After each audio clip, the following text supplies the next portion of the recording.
நமஸ்காரம். நான் ஆஸ்ட்ரோ அமிர்தா பேசுகிறேன். போன வீடியோவில் நாம் புத ஹோரை வரையில் பார்த்தோம். இந்த வீடியோவில் குரு ஹோரையிலிருந்து பார்க்க போகிறோம்.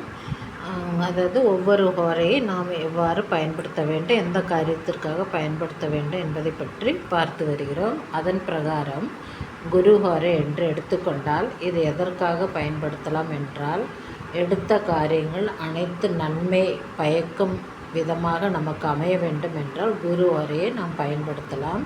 எனவே தான் குரு ஹோரை சொல்லுவார்கள், எடுத்த காரியங்கள் அனைத்து நன்மை பயக்கும் முகூர்த்த நேரம் என்று. அதேபோல் குரு ஹோரையில் நல்ல நல்ல முகூர்த்தங்கள் வைத்து கொள்வது மிகவும் விசேஷமானது. அதுபோலவே ஆடை ஆபரணங்கள் வாங்க, திருமாங்கல்யத்திற்கு பொன் வாங்க ஏற்ற நேரம். நகைக்கடை வியாபாரிகள் இந்த நேரங்களில் கடை துவங்கவும் பெரிய வியாபாரங்கள் செய்யவும் ஏற்றதாகும். அடுத்த ஹோரை சுக்கிரஹோரை. சுக்கிரஹோரை சுபஹோரையாக நாம் எப்பொழுதும் எடுத்துக்கொள்ளலாம். சுபஹோரைகளுக்கு ஏற்ற நேரம். அதேபோல் திருமணத்திற்கு பெண் பார்க்க வேண்டும் என்ற கணிப்பு இருந்தாலும் இந்த சுக்கிரஹோரையை நாம் எடுத்துக்கொள்ளலாம். எனவே திருமணத்திற்கு பெண் பார்க்க ஏற்ற நேரம் சுக்கிரஹோரை. அதேபோல் கணவன் மனைவி உறவிற்கும் சாந்தி முகூர்த்தம் செய்யவும் ஏற்ற நல்ல நேரம். அதே சமயத்தில் ஆடை ஆபரணங்கள், புதிதான ஆடை ஆபரணங்கள் அணியவும் இந்த சுக்கிரஹோரை மிகவும் ஏற்றதாகும். அதே சமயத்தில் சுக்கிரஹோரையில் சுப நிகழ்ச்சிகள் யாவும் செய்யலாம். விருந்தும் கொடுக்கலாம். அதே மாதிரி விருந்துண்ண அந்த மாதிரி விஷயங்களுக்கும் சுக்கிரஹோரையை நாம் எடுத்துக்கொள்ளலாம். கொடுத்த கடனை வசூல் செய்ய வேண்டும் என்றாலும் சுக்கிரஹோரையை நாம் பயன்படுத்தினால் நல்ல விதத்தில் கொடுத்த கடனை வசூல் செய்யலாம். அதே போல் புதிய வாகனங்கள் வாங்க ஏற்ற நேரம். அதே சமயத்தில் நாம் எதற்காவது நல்ல வாகன தொழில் செய்கிறோம் என்றால் வண்டி வாகனங்கள் பெரிய அளவிலோ சிறிய அளவிலோ வாங்க வேண்டும் என்றாலும் இந்த சுக்கிரஹோரையை பயன்படுத்தலாம்.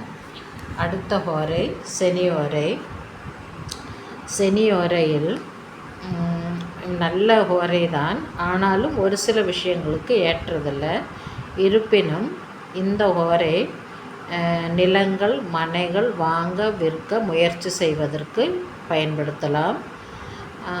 அதே போல் இரும்பு சாமானங்கள் ஏதாவது வாங்க வேண்டும் என்றாலும் இந்த சனிஹோரையை பயன்படுத்தலாம்.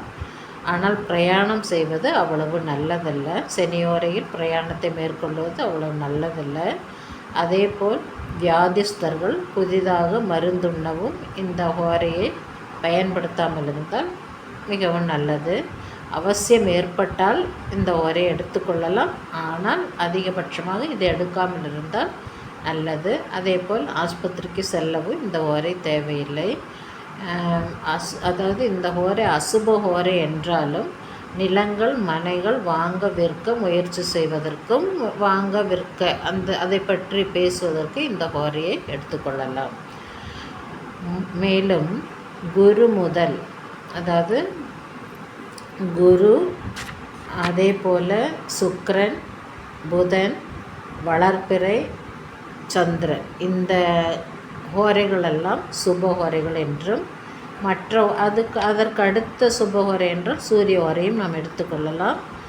அதே போல் மற்ற ஹோரைகளை நாம் அந்த அளவுக்கு பல நல்ல விஷயங்களுக்கு எடுக்காமல் இருப்பது நல்லது தான். ஆனாலும் குறிப்பிட்ட பிரகாரம் எந்தெந்த விஷயத்துக்கு நாம் ஒவ்வொரு ஹோரை எடுக்க வேண்டுமோ அந்தந்த விஷயத்திற்கு அந்த ஹோரையை நாம் மேற்கொள்ளும்போதற்கு அதற்கு தகுந்தால் போல் நமக்கு நல்ல பலன் கிடைக்கும். எனவே இந்த வீடியோ பிடித்திருந்தால் மற்றவருக்கு ஷேர் செய்வோம். அதேபோல் சப்ஸ்கிரைப் செய்ய மறக்க வேண்டாம். Bye from Astro Amrita.